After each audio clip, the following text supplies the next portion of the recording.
this ceramic model of the universe originated in cultures where the form of government was monarchical, and where, therefore, the maker of the universe was conceived also at the same time in the image of the king of the universe. King of kings, Lord of lords, the only ruler of princes, who dost from thy throne behold all dwellers upon earth. I'm quoting the Book of Common Prayer.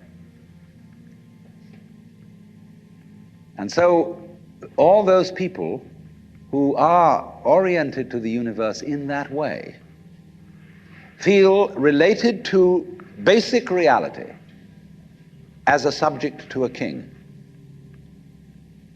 And so they are on very, very humble terms in relation to whatever it is that works all this thing.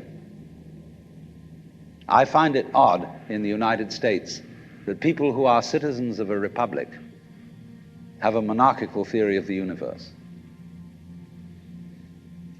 because we are carrying over from the very ancient Near Eastern cultures the notion that the Lord of the universe must be respected in a certain way. People kneel, people bow, people prostrate themselves. Because, and you know what the reason for all that is, that nobody is more frightened of everybody else than a tyrant. He sits with his back to the wall, and his guards on either side of him. And he has you face downwards on the ground because you can't use weapons that way. When you come into his presence, you don't stand up and face him because you might attack. And he has reason to fear that you might, because he's ruling you all. And the man who rules you all is the biggest crook in the bunch, because he's the one who's succeeded in crime. The other people are pushed aside because the criminals, the people we lock up in jail, are simply the people who didn't make it. So naturally, the real boss sits with his back to the wall and his henchmen on either side of him. And so when you design a church, what does it look like? Catholic church with the altar as it used to be. It's changing now because the Catholic religion is changing. But the Catholic church has the altar with its back to the wall at the east end of the church. And there, the altar is the throne, and the priest is the chief vizier of the court, and he is making obeisance to the throne in front, but there is the throne of God, the altar. And all the people are facing it and kneeling down. And a great Catholic cathedral is called a basilica, from the Greek basileus, which means king. So a basilica is the house of a king.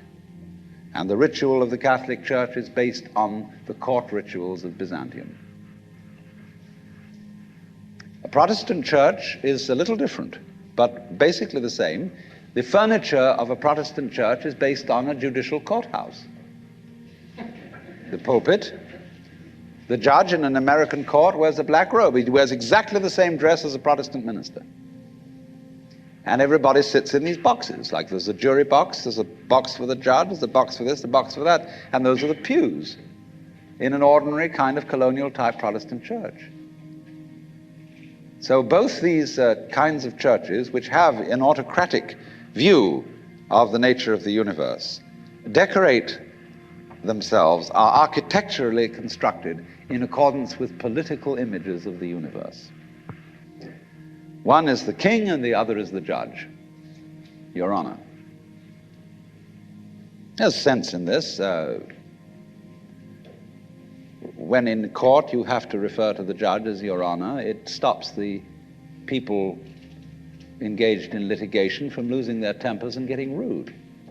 There's a certain sense to that.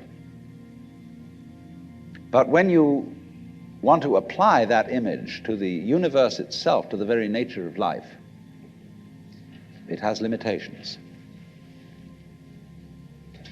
For one thing, the idea of a difference between matter and spirit. This idea doesn't work anymore. Long, long ago, physicists stopped asking the question, what is matter? They began that way. They wanted to know what is the fundamental substance of the world. And the more they asked that question, the more they realized they couldn't answer it. Because if you're going to say what matter is, you've got to describe it in terms of behavior. And that is to say, in terms of form, in terms of pattern. You tell what it does. You describe the smallest shapes of it that you can see. Atoms, electrons, protons, mesons, all sorts of subnuclear particles. But you never arrive at the basic stuff, because there isn't any. What happens is this: stuff is a word for the world as it looks when our eyes are out of focus, fuzzy. Stuff, the idea of stuff is that it's undifferentiated, it's some kind of a goo. And when your eyes are not in sharp focus, everything looks fuzzy. When you get your eyes into focus, you see a form, you see a pattern. And so all that we can talk about is patterns. So the picture of the world in the most sophisticated physics of today is not formed stuff, potted clay, but pattern. A self-moving, self-designing pattern, a dance.